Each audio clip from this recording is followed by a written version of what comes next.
네, 안녕하세요. 잘 지내셨어요? 자, 오늘도 여러분들과 함께 어, 중독 상담에 대해서 수업을 해 보도록 하겠습니다. 오늘은 지난 시간에 이어서 알코올 중독에 대하여 살펴보고자 합니다. 지난번에 우리가 마약 중독 했죠?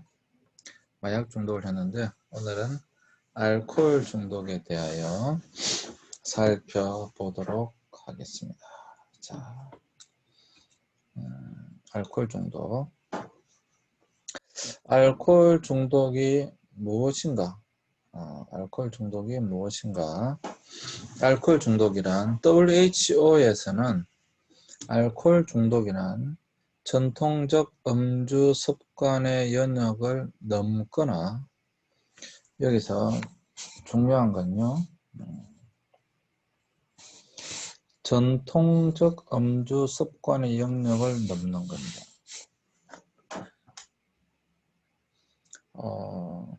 사실 이거는 각 지역마다 다를 수 있어요. 이건 각 지역마다 다를 수 있기 때문에 각 지역이 또 생각하는 그 분명히 영역이 있을 겁니다. 어쨌거나 전통적인 음주 습관의 영역을 넘거나 혹은 지역사회 전체의 사회적 음주 습관의 범위를 넘어 음주하는 경우, 일반적으로 여기까지는 일반적으로 괜찮아 라고 하는 것인데, 그것을 넘어서는 경우를 말하며 그에 수반된 병적인 인자나 그 병적 인자가 얼마만큼 유전, 체질 또는 신체 병리적, 대사적인 영향을 받고 있는가에 관계없이 그것을 알코올 중독이라고 한다.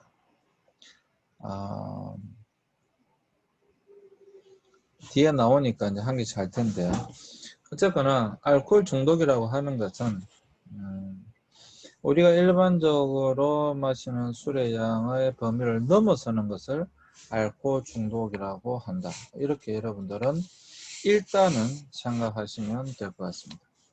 WHO에서 내린 기준이고요.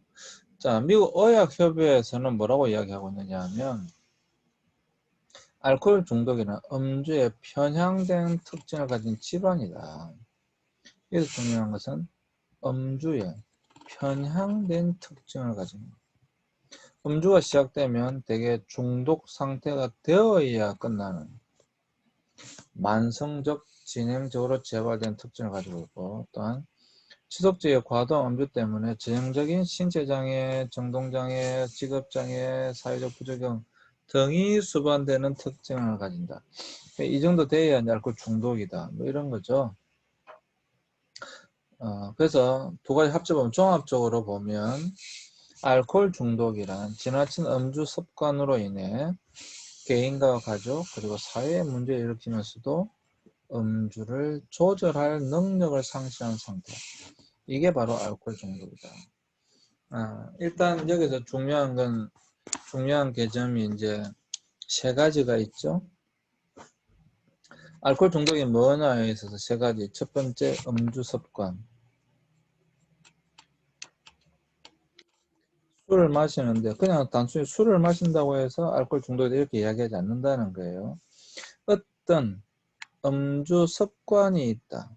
그러니까 그것을 이야기할 때 각 지역이나 사회나 그 사회에서 용인된, 일반적으로 인정되는 그 술의 범위를 넘어서는 그러한 음주 습관으로 인해 여기서 개인이나 가족 그리고 사회에 문제를 일으킨다.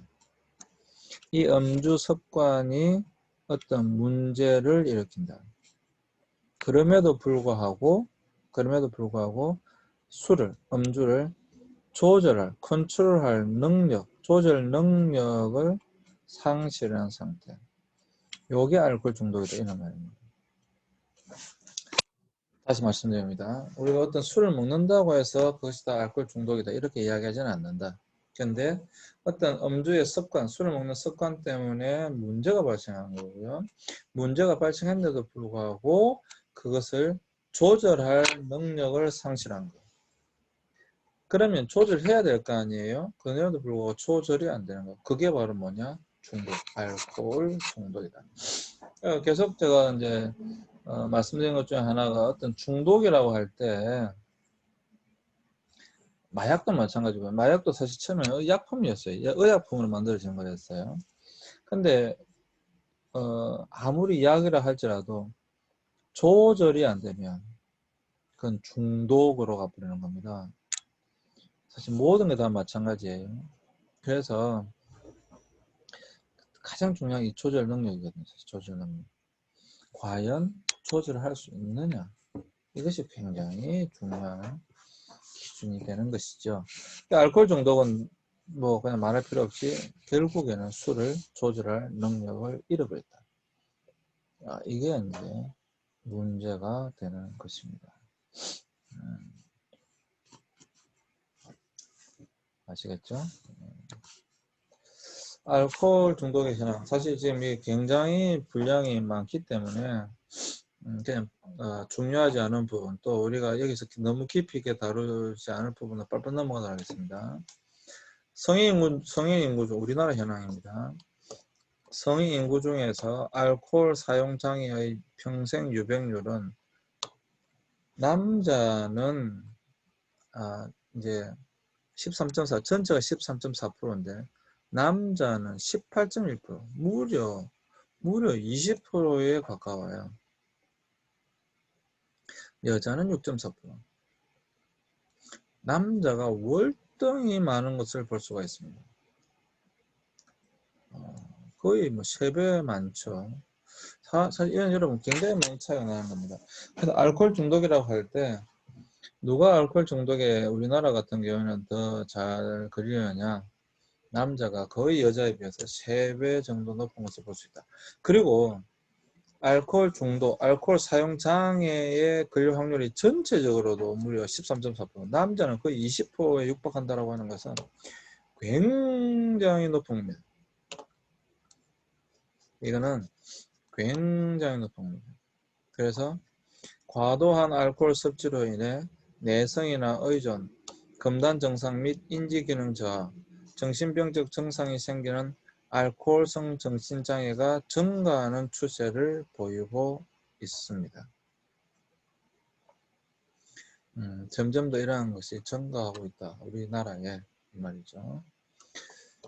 자, 여기 보면 1회 평균 7잔 혹은 여성은 5잔, 소주를 중심하겠죠. 이상씩 주 2회 이상 음주하는 고위험 음주자는 일반 음주자에 비해 건강이나 가정이나 경제적인 일상생활을 비롯해 범죄 문제를 일으킬 확률이 2배 이상 높다.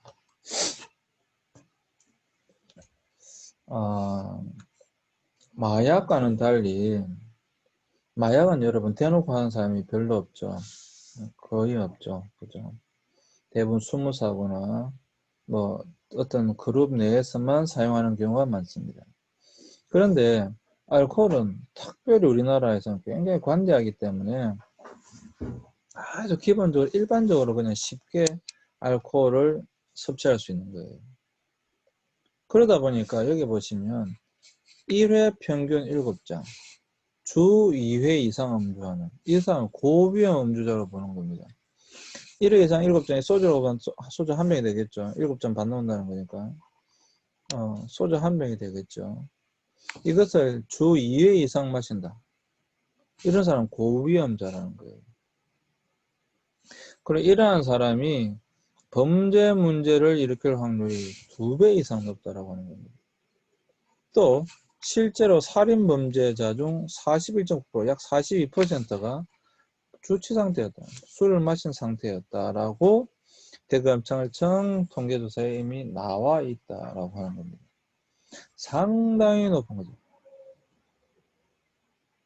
사실 나 인도에 그 선교사로 있었기 때문에 인도에 5년 동안 있으면서 인도는요 술을 구하기가 정말 어렵습니다. 뭐 술집도 없고요. 물론 그건 힌두교의 영향이기도 하지만 정말 어려워요. 그리고 내가 정말 여러 나라를 다녔지만 우리나라처럼 이렇게 술을 쉽게 구할 수 있는 나라도 드물어요.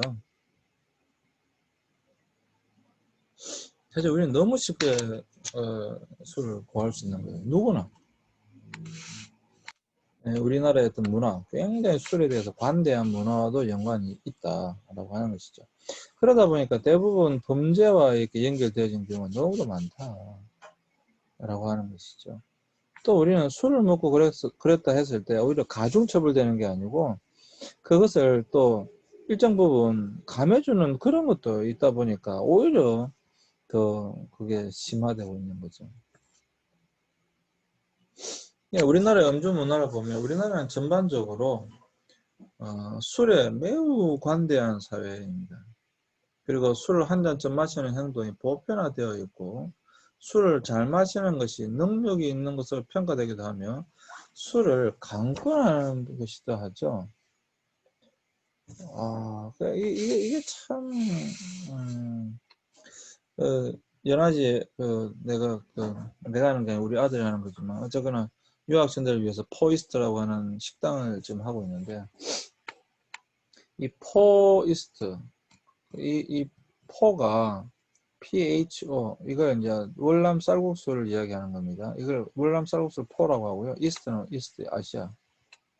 근데 아시안 푸드를 파는데 거기 와가지고도 술을 달라 그래요.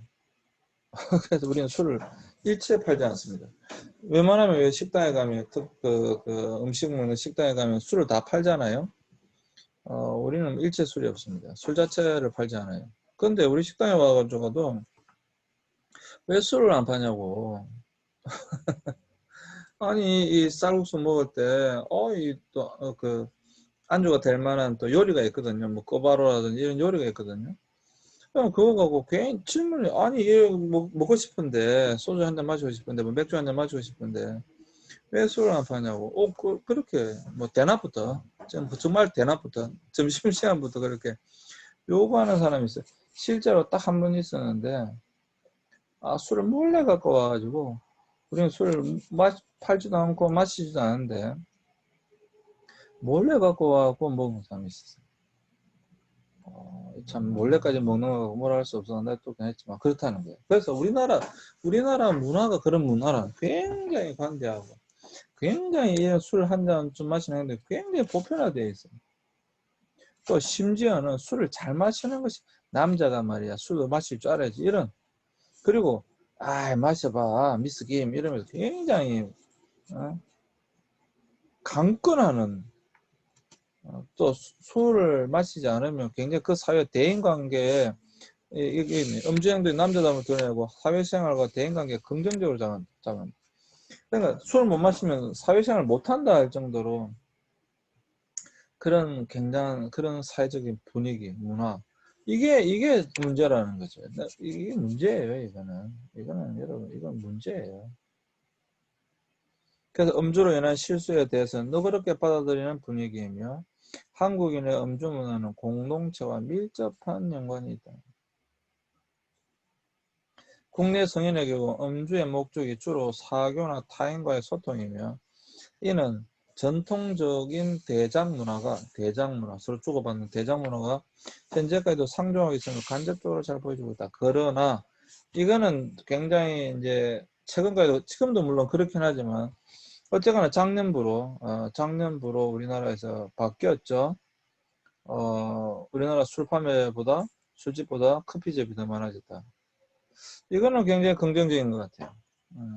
옛날에는 술을 먹으면서 대화를 했는데 지금은 이제 술을 마시면서 대화를 하는 것이 아니고 커피를 마시면서 대화를 하고 모임을 이건 내가 볼 때 상당히 좋은 것 같아요. 좋은 변화인 것 같아요. 진짜 내가 젊었을 때만 해도 아니 커피 마시면서 무슨 대화를 해 술을 마셔야지 이런 분위기였거든요. 근데 지금은 확실히 술이 아니라 커피인 것 같아요. 이게 굉장히 좋은 변화인 것 같습니다. 굉장히 좋은 변화라고 생각합니다. 하여튼 아직까지도 그래도 우리나라에 이런 문화가 분명히 존재합니다. 분명히 존재합니다. 그러다 보니까 우리나라의 알코올 중독자가 상당히 많아요. 이게 참, 이 문화가 그래도 지금 아까 말씀드린 것처럼 긍정적으로 커피를 마시는 문화가 좀 바뀐 부분이 있다. 그건 굉장히 긍정적이다. 또 알코올의 특징을 보면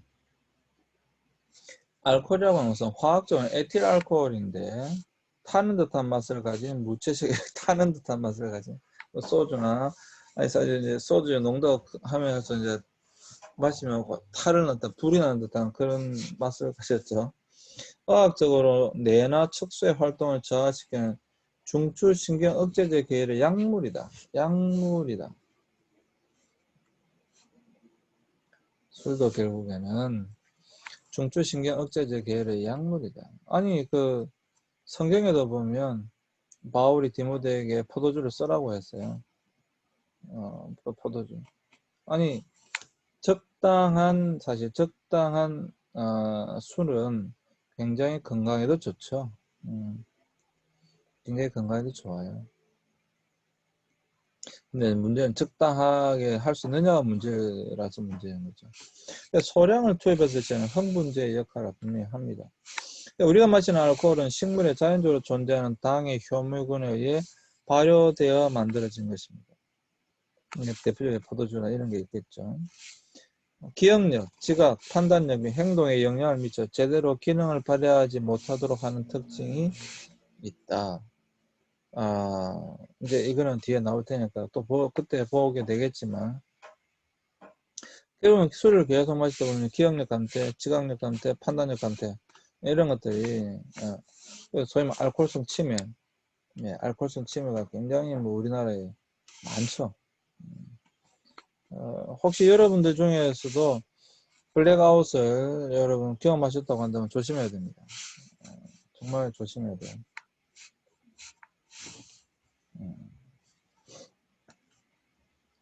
알코올 중독의 정의 이렇게 쭉 나와 있고요. DSM-4에서는 알코올 의존과 알코올 남용을 구분해 진단하는 것을 DSM-5에서 이제 알코올 사용 장애, 아예 알코올 사용 장애라고 이제 되어졌다라고 하는 것이고요. 알코올 중독은 어떤 사람이 습관적인 음주 행동을 통해 음주 조절 능력을 상실한 상태. 아까 말한 것처럼 음주 조절 능력을 상실한 상태다. 사회의 음주관계 범위를 초과하여 반복적 및 만성적으로 음주하는 행동으로서 신체적, 정신적, 사회적, 지구적 기능의 장애를 나타내는 상태이다. 라고 이미 이야기를 했죠. 네. 알코올 중독 성별 검사는 안 하겠습니다. 이러한 것들이 있다. 바라기는 여러분들이 이러한 것들을 안 했으면 좋겠습니다. CAG, 보세요. cut down, annoyed, guilty feeling, eye opening. 참, 아주 단순한 이런 거. 16세 이상을 대상으로 시도한 질문의 수가 적어 널리 사용된다. audit, alcohol use disorder identification testing. 성인용으로 세계보건기구에 의해 개발된 척도를 한국형으로 만든 것이다. 이러한 이제 여러 가지 도구가 있다라고 하는 거예요. 이걸 통해서 실제적으로 검사해 본다라고 하는 것입니다. 여러분 안 했으면 좋겠습니다. 또 PDST, Problem Drinking Screening Test, 이러한 것들이 있다. 알코올 중독의 진행 과정은 알코올 중독은 진행성 질병으로 총 4단계로 구성되어진다. 알코올 중독은 여러 가지 요인에 의해서 단계적으로 발전되고 때로는 중간에 몇 단계를 거치지 않고 만성적 정체로 발전되기도 하지만 대개의 경우 다음과 같은 4단계를 거치게 된다. 근데 이 4단계는 다음 시간에 하도록 하겠습니다. 좀 쉬었다가 다음 시간에 할 텐데 요거부터 할까요? 알코올 중독의 진행 과정 이렇게 이렇게 4단계로 일반적으로 하는데 중대한 위기 증상 이렇게 보시면 해방감을 위해 조금 때때로 매일 최초의 기억상실 여기 보시면 이제 하나 내용은 좀 이따 보기로 하고요. 기억상실이 벌써 여기 와요. 그리고 음주조절 능력을 상실해버려요. 여기 중대한 위기 정세가 이제 나타나고요. 이제 계속해서 이제 마시는 상태가 오게 되어지고, 여기 보시면 이제 회복, 정신불구자, 죽음, 이런. 회복을 못하면 이렇게 불구자나 죽음에 이르게 된다. 만성적 정체가 나타나게 되었을 때. 그리고 처음에 이제 나오겠지만 해방감이 때때로 마시다가 해방감 위해서 매일 마시게 되는.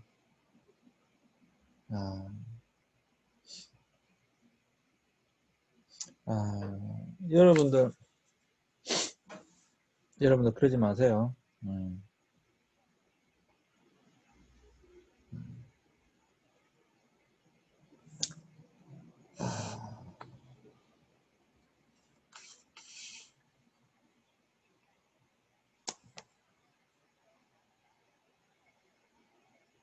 잠시 쉬었다가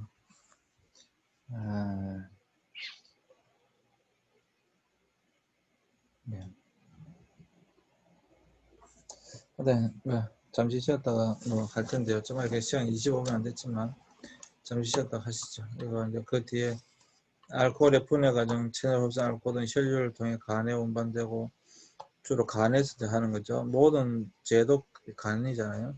이곳에서 알코올은 알코올 탈수소 효소에 의해 산화되어 아세트알데히드로 변하는데, 그 아세트알데히드 탈수소 효소에 의해 다시 산화되어 아세트산으로 되고요. 전환된 알코올이 각 조직에 운반되어 이산화탄소와 물로 변하게 되고요. 그중 간에서 대사받지 않은 알코올은 혈중에 남아있다가 호흡기, 피부 또는 소변으로 배출된다. 이것이 알코올의 분해 과정입니다. 그런데 이제 이렇게 잘 분해가 되면 좋은데, 이것이 이제 제대로 분해가 안 되면 문제가 당연히 발생을 하겠죠.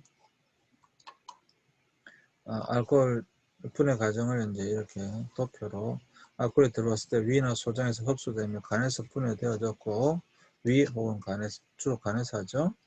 이것에 대해 이렇게 이제 수소, 뭐 아세트알데히드 이렇게 분해가 자꾸 돼야 되는데 6시간, 10시간 경과 후에는 탄산가스가 물로 완전히 이제 분해가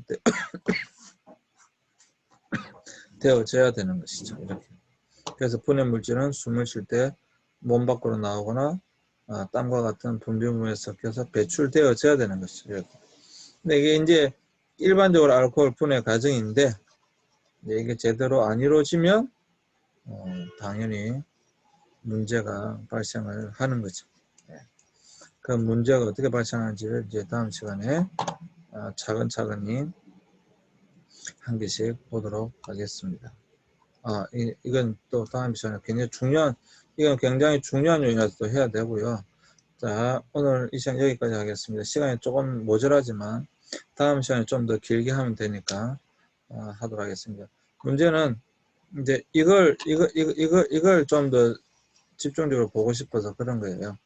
이 앞 시간에는 지금 시간에 우리가 뭘 했느냐 하면, 알코올 중독이 뭔가, 왜 우리나라에 특별히 알코올 중독자가 많은가, 그것은 바로 전반적으로 수요대가 굉장히 관대하기 때문에 그렇다라고 하는 것, 이것을 보았고요. 알코올 중독에 대하여 이제 우리나라의 어떤 경우들, 이런 부분들을 살펴보았습니다. 여러분 수고하셨고요. 자, 다음 시간에 이제 잠시 쉬었다가 요 알코올 중독의 진행 과정 4단계 보고요. 그 다음에서 계속 나가도록 하겠습니다. 잠시 쉬겠습니다.